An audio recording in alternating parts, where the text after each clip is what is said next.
Madam మా బాబుని పాపని చాలా జాగ్రత్తగా చూసుకుంటాము, అయినా కూడా చాలా ఫ్రీక్వెంట్ గా కోల్డ్ కాఫ్ వస్తూనే ఉంటాయి, ఎందుకని? Hi, this is doctor Sneha Reddy, pediatrician and neonatologist from Tadepalligudem. This is called as hygiene hypothesis. అంటే అతి జాగ్రత్తగా పెరిగిన పిల్లలు వాళ్ళ బాడీ చిన్నతనం నుంచి సటిల్ ఎన్విరాన్మెంటల్ ట్రిగ్గర్స్ దానికి ఎక్స్పోజ్ అవ్వకపోవటం వలన వాళ్ళ బాడీ అనేది పెథోజన్ ని నాన్ పెథోజన్ ని డిఫరెన్షియేట్ చేసుకోలేదు. ఇట్లాంటి పిల్లలు పెరిగి పెద్దయ్యాక స్కూల్కి వెళ్ళినా కానీ ఫ్యామిలీ గ్యాదరింగ్స్కి వెళ్ళినా ఎక్కువ క్రౌడెడ్ ప్లేసెస్ లో తిరిగినా ఈజీగా కోల్డ్ అండ్ కాఫ్ అనేది త్వరగా తెచ్చుకుంటారు. అండ్ అదే విధంగా వాళ్ళలో కోల్డ్ అండ్ కాఫ్ తగ్గించడం కూడా చాలా కష్టం. మీరు ఎప్పుడైనా ఆలోచించారా?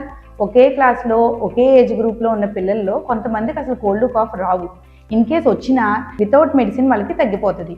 కానీ కొంతమంది పిల్లలు అస్తమానం నెబులైజర్ కానీ యాంటీబయాటిక్స్ కానీ యూజ్ చేస్తూనే ఉంటారు. ఇది కూడా వాళ్ళ పేరెంట్స్ యొక్క ఎలర్జిక్ హిస్టరీ వల్ల, జీన్స్ వల్ల, పెరిగిన ఎన్విరాన్మెంట్ బట్టి వాళ్ళ ఇమ్యూన్ సిస్టమ్ అనేది డెవలప్ అయి ఉంటుంది. సో పేరెంట్స్గా మనం ఏం చేయాలి? మనం ఖాళీ ఉన్నప్పుడు చిన్నప్పటి నుంచి మన బేబీస్ని అవుట్డోర్ యాక్టివిటీస్ని ఎంకరేజ్ చేయటం కానీ, ఫ్రెష్ ఎయిర్కి వాకింగ్కి తీసుకెళ్ళటం కానీ, అదే ఏజ్ గ్రూప్తో ఉన్న పిల్లలతో మింగిల్ చేసి ఆడించడం వల్ల చిన్నతనం నుంచే వాళ్ళ ఇమ్యూన్ సిస్టమ్ అనేది స్ట్రాంగ్గా డెవలప్ అవుతుంది. అండ్ వాళ్ళు పెరిగాక కూడా ఎలర్జీస్ అనేవి తక్కువగా వస్తూ ఉంటాయి. Thank you.